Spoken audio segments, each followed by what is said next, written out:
Sa ika-6 na pagdinig ng House Quinta Committee o tinaguriang Murang Pagkain Super Committee, pinuna ang Department of Agriculture sa desisyong magtakda ng Maximum Suggested Retail Price o MSRP sa imported premium rice.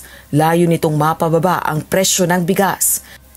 Simula January 20, magpapatupad ang DA ng MSRP na 58 pesos per kilo sa imported premium rice. Natataas na naman ang mga kongresista sa halagang ito. Yung sinasabi niyong Coco Pandan, familiar ako dyan kasi minsan ginagamit namin yan. 55 po yung maximum. Kahit na retail price, 55. Kaya kung sinasabi niyong 58 yung maximum, so ibig sabihin nun, pwedeng gawin ng retailer na 58 yun, samantalang pwede niyang ibaba ng 55 kung may mga ganyan kayong mga suggestion. Or suggested retail price, maximum. Kasi kung halimbawa, yung premium rice is already priced at 58, yung pinakamahal. Siyempre po, wala pong, yung pong mas mababa ang kalidad nun, naturally, bababa po yun.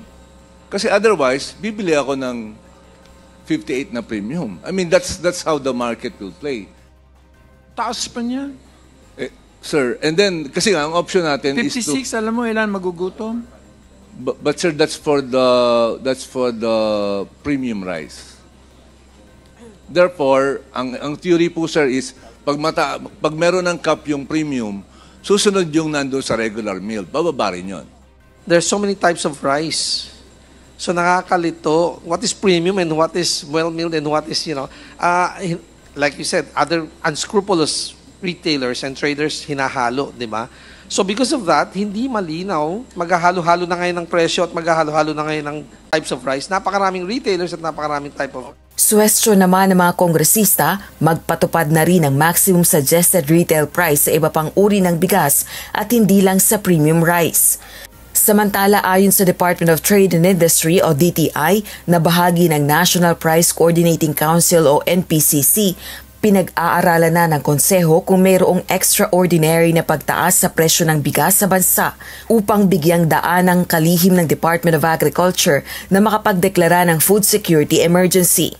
The National Price Coordinating Council met yesterday and we are looking at yung possibility po of declaring that there is an extraordinary increase in prices to allow the DA Secretary to declare a food security emergency. But we're still working on the resolution, Mr. Chair.